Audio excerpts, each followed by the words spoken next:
What are you doing? We're rich. Who's rich? And so what?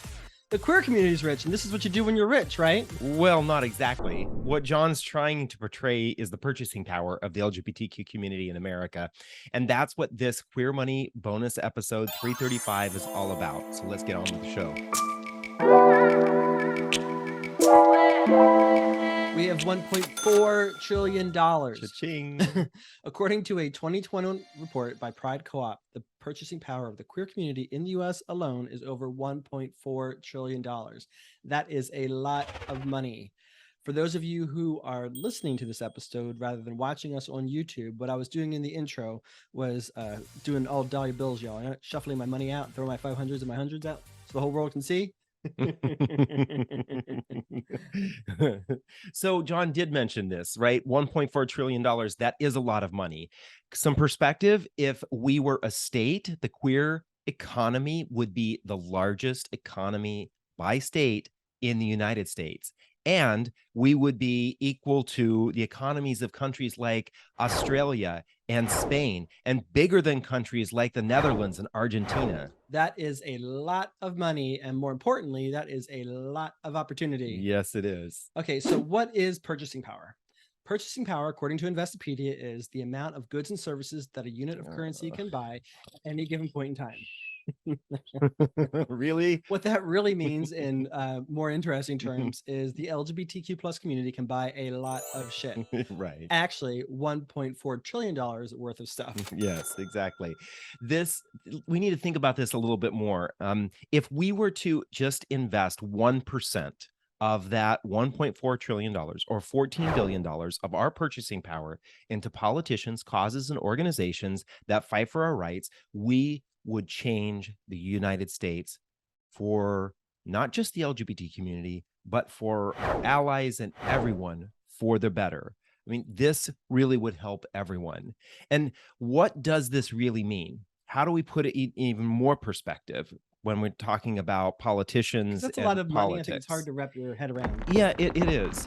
So if we were to all put 1% of the money that we make into one single LGBT super PAC, so $14 billion would go into one LGBT super PAC, it would be the largest super PAC in the world.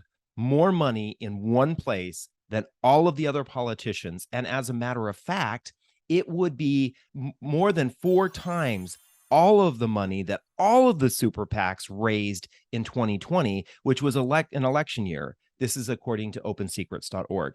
And so that puts the emphasis on the super in front of super PAC. Right. Or another way, if we were to invest that same $14 billion into the stock market or the real estate market, we'd change the financial security of the queer community from insecure to capital S, capital E, capital C, capital U, capital R, capital E. Said another way, we'd be secure. Right. And I want you to think about it personally, right? If you make $50,000 a year, what does this mean? It means $500, right? A year. What is 1% of the money that you make annually put into either some sort of investment in the community or investment in your financial future? Are we doing this as a community? Well, some are, so much. But the reality is, according to Experience 2018 LGBTQ plus money survey, our community spends the majority of our discretionary money on things like travel, entertainment, and personal hygiene.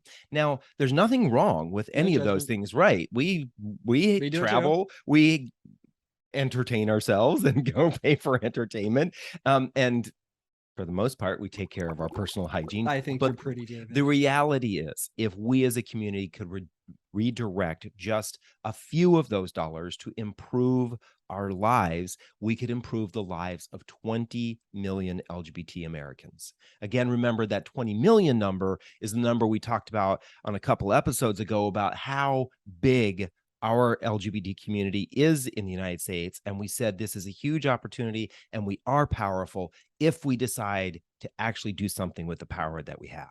So how can you redirect just $1 to $10 a week? Stay tuned for your Queer Money takeaway for this episode. Thank you for listening to another episode. Here's your Queer Money takeaway. Margaret Mead once said, "Never doubt that a small group of thoughtful, committed citizens can change the world. Indeed, it's the only thing that ever has."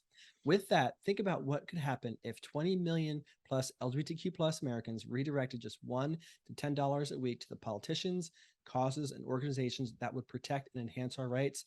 So we ask you to join us this week and think about what might you contribute $1 to $10 to yourself. Then join us Tuesday for our regular episode, and then next Thursday for another bonus episode. Finally, if you're watching these videos on YouTube, please let us know what you think of the videos in the comments. Joe is working hard for us. Thank you and have a great week.